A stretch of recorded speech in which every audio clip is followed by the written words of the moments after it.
Hello everyone, this is Krishna Pothineni from the University of Arkansas. I'm here at the ACC and I'm reporting for the FIT on the Go video blog. I'm here with Dr. Vivek Reddy from Mount Sinai right now. Hi Dr. Reddy, thanks so much for talking to us.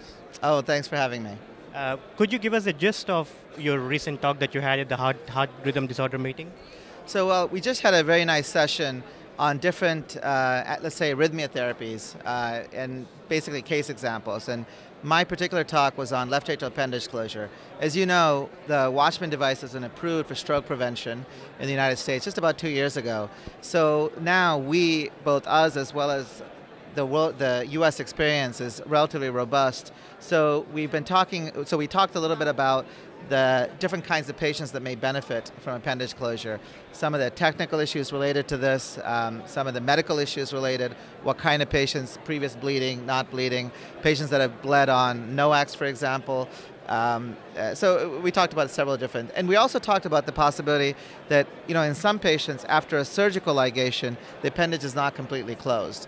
And in those patients, one of the techniques that's emerged over the past couple of years is to take a septo-occluder-like device and basically block off that partially ligated appendage.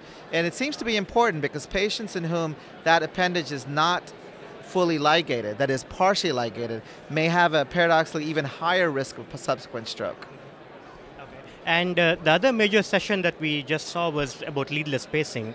As a pioneer in this field, what do you think is the future of leadless pacing, and how far do you think we are from having an actual leadless CRT device? Well, I think leadless pacing is the future. Well, it's a future, let's say. There's several futures that are being tested concurrently. The idea of not having the pacemaker lead, avoiding all the complications that can result from the lead fracture, infection, etc., as well as even the surgical pocket itself, is really attractive, avoiding all of this. So as you know, single-chamber leadless pacemakers are now FDA approved and they're being used in the United States as well as outside the United States. There are some challenges related to cost of the devices because they are certainly more expensive. But in terms of medical, let's say, applicability, I think what's really exciting is the possibility of multi-chamber pacing. I think we're soon being in the next couple of years, going to see leadless devices that can talk to each other, that allows the possibility of dual chamber and even potentially three-chamber pacing.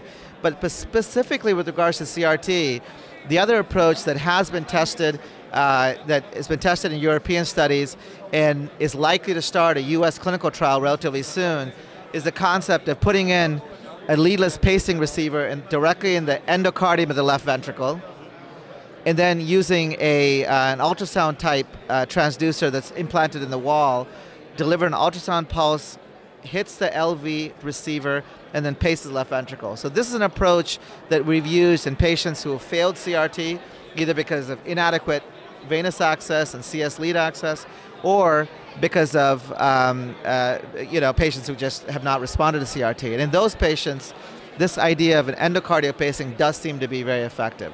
Again, this is non-randomized data, and we have to see the randomized studies, which hopefully will start soon. That's really exciting, and thanks a lot for your time today. You can see more videos like this at youtube.com/fitsonthego.